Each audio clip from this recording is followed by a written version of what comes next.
19h15. Nous sommes le 10 aujourd'hui, 10 mars, un lundi. Et les jours passent vite et ça passe, ça défile, ça défile. Les semaines, j'ai l'impression qu'une journée c'est une semaine. Tiens, il y a la lune. Bon, bah c'est dégagé ce soir. Pourquoi? Je sais pas. Alors qu'on a eu un temps très maussade aujourd'hui, petite pluie continuelle. C'était prévisible. Et donc mon plaisir c'est de sortir un peu tard. C'est un peu l'avantage d'avoir les jours qui rallongent. Comme ça me permet de sortir pendant ce crépuscule, et j'adore le crépuscule. Et on est toujours dans une phase de transition, et je dois dire que j'ai le goût de la transition, parce que j'ai toujours l'impression que c'est le bon moment pour que s'opère cette fameuse métamorphose.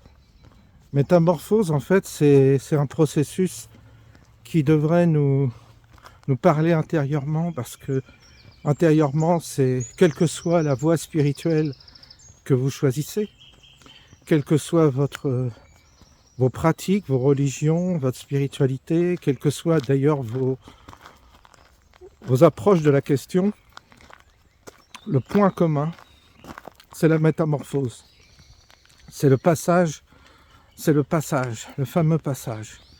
Quand vous avez compris ça, je dirais que vous avez économisé énormément d'années à lire toutes les bibliothèques d'ésotérisme, de symbolisme et de tout, car il n'est question que de ça. Et donc, cette métamorphose, ce point pivot qui s'opère en nous, qui doit s'opérer, et bien, c'est pas parce que vous aurez effectivement lu énormément de livres que vous saurez, je le dis toujours, parce que non pas qu'il faille pas s'intéresser ni lire, mais il faut faire attention toujours à ce côté savant, mental, qui pense arriver par une forme d'exercice mental. C'est pas mental l'affaire. Ça n'a rien à voir avec le mental. C'est intérieur. Et c'est pour ça que il y a toujours eu, dans l'Église, il y a une forme de... C'est vrai, vous avez remarqué, il y a une forme de préférence pour les gens un peu simples, un peu simplets même des fois. Comme si la qualité requise était plus facile à obtenir chez quelqu'un d'assez simple que de quelqu'un de trop cultivé, trop savant, trop, si vous voulez, trop spéculatif. C'est le paradoxe, c'est-à-dire de ne pas savoir, c'est pas non plus la solution, mais je dirais que il y a la manière de savoir, il y a la manière de s'instruire. L'histoire, c'est je crois, c'est de s'instruire, de chercher effectivement dans les livres, de chercher les réponses et d'oublier.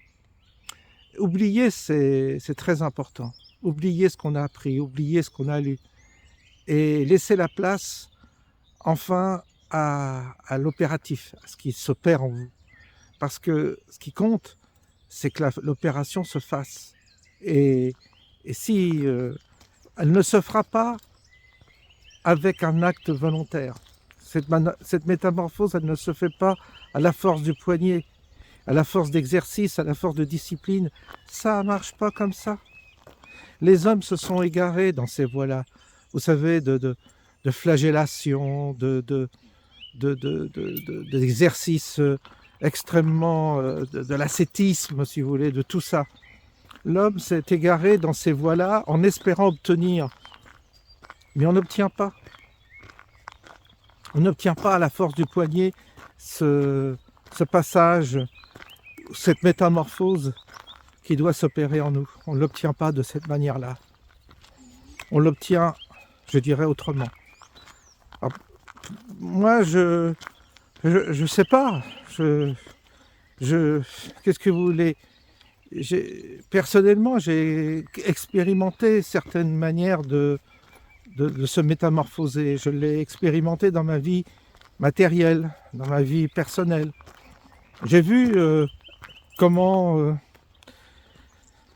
les choses pouvaient changer, des situations, de passer d'une situation à une autre situation. Je dirais que matériellement, physiquement, je l'ai vu, je l'ai vécu. Mais intérieurement, c'est pas encore fait. C'est loin d'être fait. Mais c'est mon... Si j'avais un but ultime, ce serait celui-là. Ce serait de réussir, en fait, intérieurement, à ce que se fasse cette opération de transformation. Car je crois que ça devrait être... Il me semble que ça devrait être ça, l'aboutissement. Une forme de gestation intérieure qui finit par aboutir à la naissance d'un autre moi, d'un double, qui lui, évidemment, serait l'être régénéré et d'une certaine manière ressuscité aussi. C'est lié tout ça. Vous savez, la mort, la naissance, le baptême, Pâques, ce dont à quoi on fait tout le temps allusion dans notre religion à nous, catholiques, mais écoutez, vous trouvez ça partout, c'est les Égyptiens, chez les hindous, enfin, c'est toujours la même histoire qu'on nous raconte, sauf qu'elle change de couleur, de coutume, c'est tout.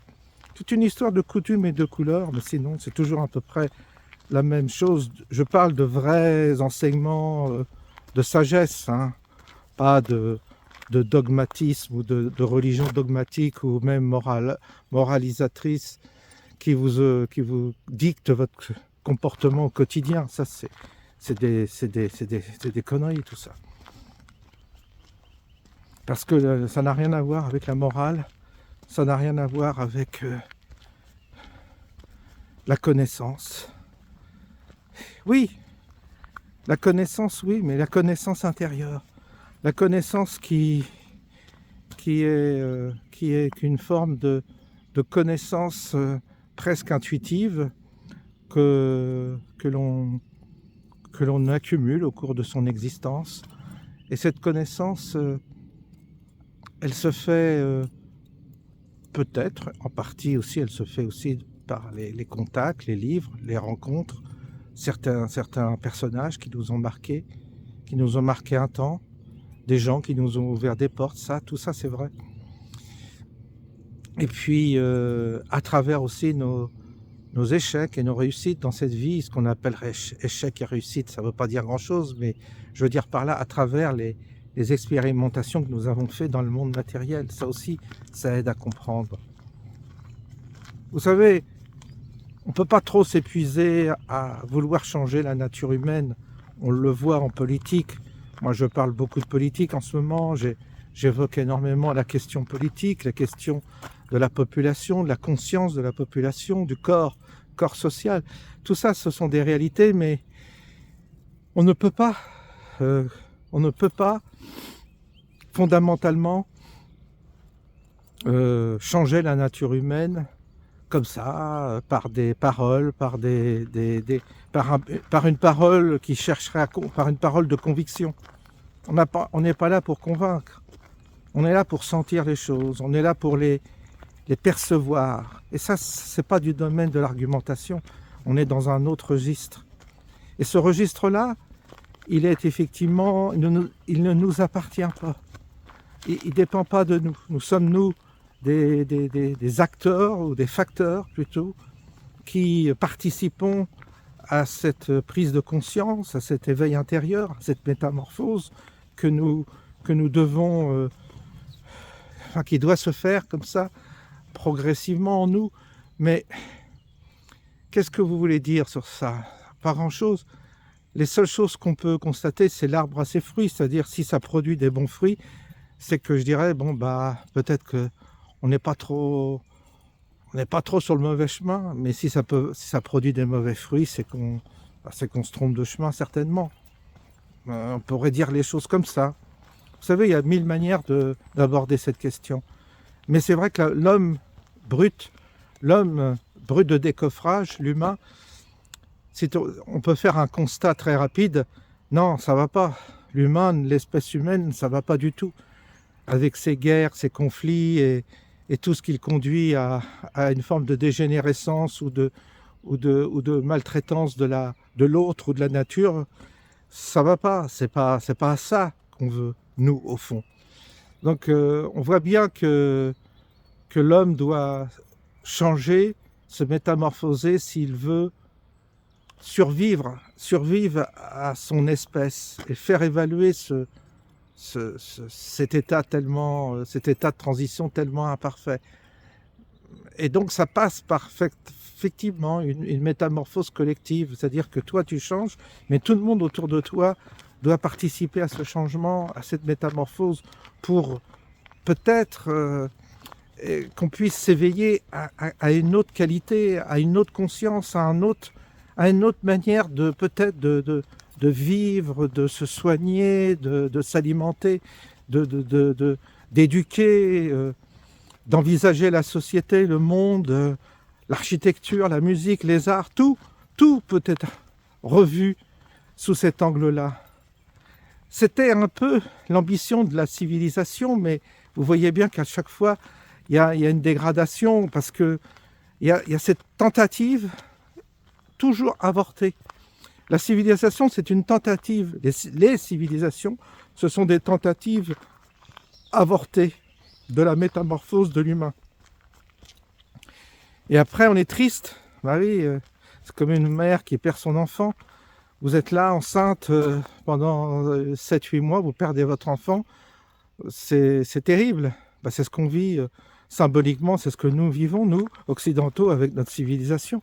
Il y a eu une tentative, il y a eu quelque chose, et puis on s'aperçoit que, à nouveau, le côté décadent revient, la barbarie, la sauvagerie, la bêtise avec, parce que la bêtise va avec la barbarie et la sauvagerie. Et puis, on est dans une descente où, effectivement, l'élégance, le maintien, le savoir-vivre, les bonnes manières, qui nous semblaient être une chose tout à fait naturelle autrefois, bah aujourd'hui on s'aperçoit que c'est une exception. Quand vous avez une personne relativement âgée qui vit encore suivant ses codes, vous vous dites « Ah oui, c'était ça le monde d'autrefois, c'était ça. Ah oui, c'était ça. » Et donc c'est cela qui est dur pour nous, c'est d'encaisser cet avortement de notre civilisation, cette perte que nous avons, parce que nous avons échoué. Qu'est-ce que tu voulais ? Quelque chose n'a pas fonctionné. Et on doit changer certainement. Et on ne rebâtira pas de civilisation comme ça. Ça ne se refera plus de cette manière-là. C'est plus possible. Ça n'aurait pas de sens. C'est pour ça que la métamorphose, elle doit se faire intérieurement en chaque être humain. Elle doit se faire en nous tous, de gré ou de force, parce qu'il n'y a que comme ça que collectivement nous pourrons aboutir à quelque chose d'autre. Il n'y a que comme ça. Et si nous n'y arrivons pas, eh bien, je pense que ça sera vraiment la fin de l'espèce humaine. Je pense que l'espèce humaine finira par mourir, par s'éteindre et disparaîtra, je pense. Si nous n'arrivons pas à ce but ultime qui est de nous transformer. Là, c'est comme si... qu'est-ce que vous voulez, j'entends à droite et à gauche des éléments qui sont inquiétants, qu'est-ce que vous voulez, sur notre nourriture, sur les vaccins ARN, les bestiaux qui sont vaccinés maintenant, donc la nourriture que l'on prend risque d'être contaminée par des vaccins ARN messagers. Il y a un directeur de la recherche, là j'entendais Béraud, qui avait montré un gars là, qui est très bien, je crois que je vous trouve son nom, il parle de la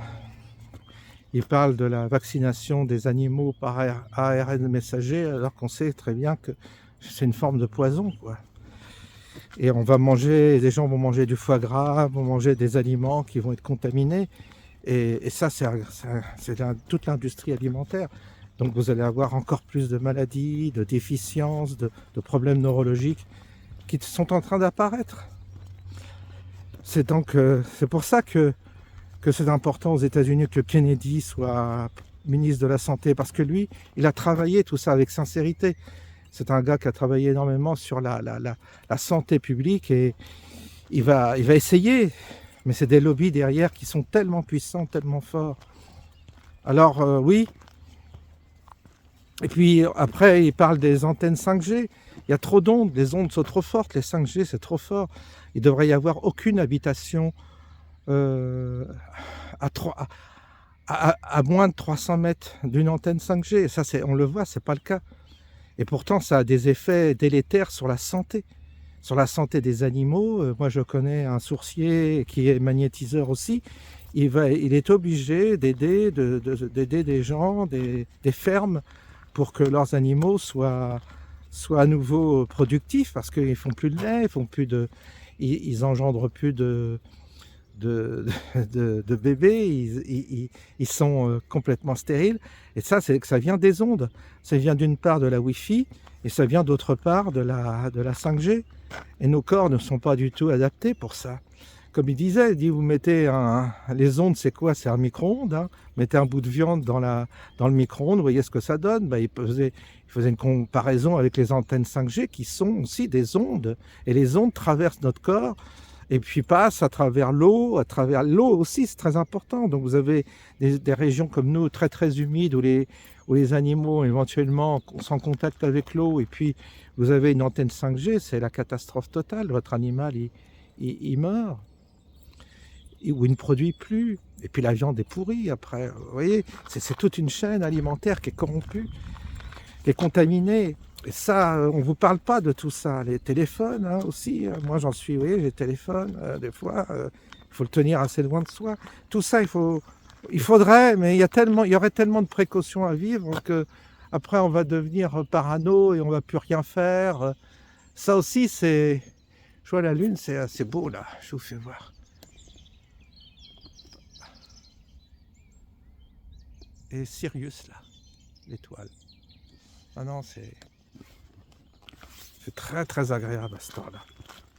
Alors, vous savez, c'est pour ça que je vous dis, l'espèce humaine, elle va se faire harakiri elle-même, elle va s'autodétruire si cette métamorphose intérieure ne s'opère pas en elle, c'est-à-dire un véritable changement. Mais vous voyez, je ne ferai pas du tout le prosélytisme, je ne ferai pas du tout du prosélytisme pour telle ou telle religion ou pour telle voie spirituelle.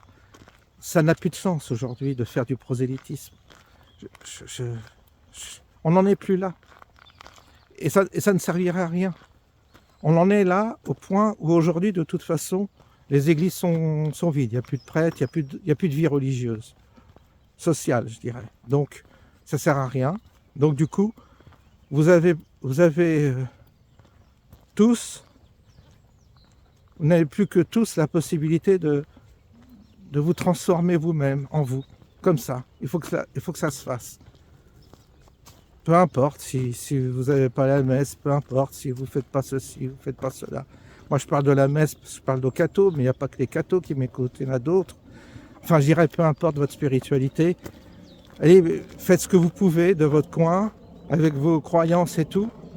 Mais sachez que la part essentielle du chemin que nous avons à faire, il est intérieur et il faut que la transformation se fasse intérieure. Et par pitié, surtout pas de prosélytisme. Quand je vois des messages où certains te parlent de Jésus, machin, en faisant du prosélytisme, ça sert à rien. Et en fait, c'est contre-productif parce que si certains pensent que Jésus est la voie par laquelle ils doivent passer, Jésus se manifestera à eux d'une manière ou d'une autre. Et vos paroles de prosélytes, en général, qui sont extrêmement dures, extrêmement dogmatiques et presque dans un registre presque de fanatisme, Au contraire, vous participez à l'éloignement. C'est pas comme ça qu'on gagne des âmes. C'est pas comme ça c'est pas avec des anathèmes et des sentences que vous allez faire, que vous allez changer le monde. Bien au contraire, c'est la voie, c'est la voie de la discrétion, c'est la voie de la, c'est la voie intérieure. Donc c'est la voie qui ne parle pas. C'est celle qui simplement, c'est un songe. C'est une forme de proximité qu'on sent, et puis chacun trouve sa voie. Les gens, vous savez, le monde intérieur, le monde invisible communique avec nous. Il n'y a pas besoin d'en rajouter. Il n'y a pas besoin d'en rajouter. Alors je dis ça parce que parfois je vois certains messages enflammés, Jésus, Marie, il y en a qui m'envoient j'en voyais un, il m'envoie des photos là, je ne sais, des photos de Marie, tout ça. Non, ça sert à rien. C'est pas ça en fait. Là encore, c'est une erreur. C'est bien des fois d'avoir un rappel comme ça, mais discrètement, ne pas imposer. Et puis surtout, il ne faut pas s'exempter de soi-même du travail intérieur qu'on a à faire. De toute façon, on juge l'arbre à ses fruits, et le jour où la métamorphose sera opérée en vous, vous parlerez différemment. D'ailleurs, vous ne parlerez plus de Dieu, vous ne prononcerez plus le nom de Dieu, et vous ne prononcerez plus le nom de je ne sais qui, parce que vous aurez compris intérieurement que c'est pas comme ça que la conversion se fait. C'est pas de cette manière-là. C'est pas en condamnant les gens, en leur disant tu vas en enfer si tu te convertis pas, là tu perds tout le monde là. Et tu les condamnes à aller en enfer en plus quand tu parles comme ça, tu les menaces. C'est pas comme ça qu'on avance. C'est pas avec un fusil ou un pistolet sur la tempe que tu te convertis. Alors ça encore, il faut le dire et le répéter, parce que Dieu sait si j'en ai qui restent dans ce registre de prosélytisme absolument stérile, qui ne sert à rien, qui est contre-productif. Alors, à partir du moment où le changement se fait en vous, eh bien, tout sera changé. Votre monde va changer, vos relations vont changer. Je dirais même le monde matériel dans lequel vous êtes va changer. C'est comme ça que ça fonctionne. C'est comme ça qu'on juge l'arbre à ses fruits. C'est-à-dire on voit que, que quelque chose a bougé en nous, et que ce qui a bougé nous a transformés.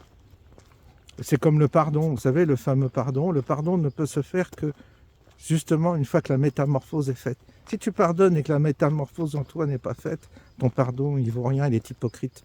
Il vaut mieux pas chercher même à pardonner. Mais le jour où cette transformation en toi se fait, oui, effectivement, il y a ce qu'on appelle le pardon. Mais pas au sens moral. Là aussi, il y a un malentendu sur le mot pardon. C'est un processus qui n'est pas codé moralement, et c'est un malentendu sur le mot pardon. J'en parle parce que simplement ça fait partie des éléments qui seront que vous observerez en vous quand la métamorphose sera faite. Et vous verrez, quand la métamorphose se fait en nous, on est moins inquiet de la mort. On est, je sais pas, il y a une forme il y a presque une forme de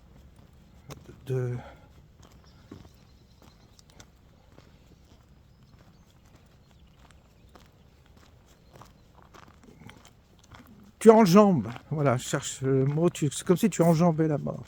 Le mot mort n'existe même plus. Tu sais que tout est vie, que la vie continue, que c'est une vie perpétuelle, éternelle, qu'il n'y a pas de mort, que la mort est simplement d'un autre ordre. C'est pour ça qu'il y a énormément de choses qui changent quand la métamorphose s'est faite en nous. Et c'est important de voir et de ne pas perdre de vue cet aspect-là. Donc de passer d'un état à l'autre. Voilà. Eh bien, vous voyez, je reviens. On a bien discuté ce soir. On n'a pas parlé politique, on n'a pas parlé de je ne sais quoi. On a parlé d'un autre. On est sur un autre registre, comme ça m'arrive parfois, parce que on est obligé de prendre de la distance tellement les événements se bousculent et nous perturbent parfois un peu moralement, enfin moralement, oui, nous perturbent et c'est pas bien de se laisser totalement absorbé par tout ça. Bien que j'y participe parce que je relève beaucoup d'éléments. Vous voyez, des fois on a des contradictions. En tous les cas, tous les nouveaux abonnés qui arrivent, et il y en a beaucoup en ce moment, près de 300 par jour, donc c'est quand même énorme. J'étais pas habitué à une telle augmentation aussi rapide d'abonnés. Ils découvriront une autre face de moi, ils découvriront un autre aspect, un autre regard, un autre François peut-être aussi, qui parfois s'exprime. Souvent sur ce chemin, je suis beaucoup plus inspiré sur ce chemin que dans mon bureau, où je suis derrière mon ordinateur et puis je vois des trucs passer et je vous les rebalance. Mais là, on est sur un registre différent. Donc ce sera pour certains une découverte. Et donc sachez que j'essaie, dans la mesure de possible, de lire tous vos messages. Alors je les lis au fur et à mesure, mais c'est vrai que parfois certains, je ne vais pas jusqu'au bout parce qu'il y a du retard, étant donné qu'il y a de plus en plus de messages. Et quand il y en a trop, on ne peut plus tout lire. C'est ça, quand on change de dimension, c'est un peu ça le problème, c'est qu'on est moins interactif avec ses auditeurs, puisque tout seul, c'est dur de gérer tout, de lire tout. Puis on ne peut pas toujours passer son temps sur le téléphone et à lire tous les messages. Bien que c'est un peu ce que je fais, mais bon, on peut pas. Oui, mais là, ça va pas non plus. En tous les cas, bienvenue à tous ceux qui me rejoignent. Vous voyez, ça y est, c'est la pénombre là. Je vous souhaite une bonne soirée et puis on se dit à bientôt, à la prochaine.